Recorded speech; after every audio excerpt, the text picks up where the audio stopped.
Everyone, मेरा नाम पूर्वी यादव है और मैं सास फाउंडेशन की सह संस्थापक हूँ और एक जेंडर राइट्स एक्टिविस्ट हूँ। हाल ही में सुप्रीम कोर्ट ने सुमोटो केस चल रहा है, डॉग एज मेनेंस, और उन्हें हटा देना चाहिए।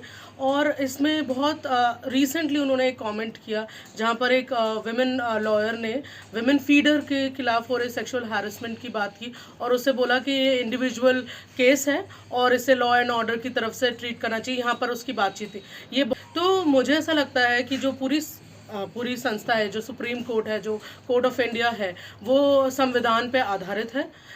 ऐसी गैर संवैधानिक बातें करना उन्हें शोभा नहीं देता।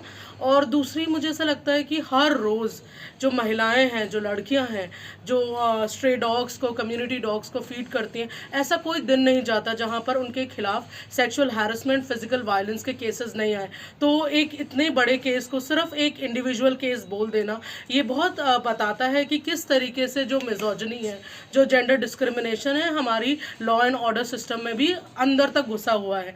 आप कितनी भी किताबें पढ़ लें, कितना भी ज्ञान अर्जित कर लें, पर अगर आपका मानसिक जो सोच है वो इतनी संकीर्ण है तो कैसे कोई भी महिला या लड़की अपने लिए केस फाइल करेगी। जब इतनी बड़ी अदालत में इसे एक इंडिविजुअल केस करके रफा दफा कर दिया जा रहा है, तो मैं कैसे उम्मीद करूं कि मैं पुलिस स्टेशन जाऊंगी और मेरे खिलाफ हो रही हिंसा के बारे में बात करूंगी तो पुलिस वाले ये नहीं बात करेंगे।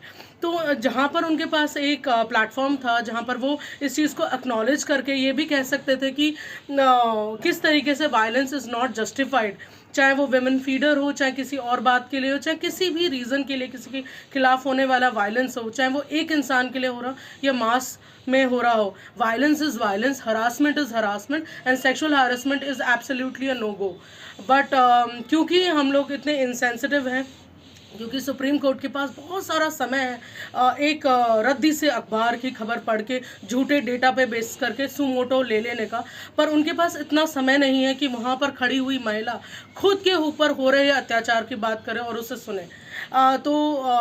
लॉ बहुत इम्पॉर्टेंट इसलिए भी है क्योंकि उसे इंटरप्रेट करने का अधिकार एक जज के पास होता है। आपके पास वो पावर है, वो पोजीशन है जहाँ पर आप हमारे देश को और इक्वल बनाने के लिए एक उदाहरण पेश कर सकते हैं। तो टू से I am disappointed, I am very disappointed.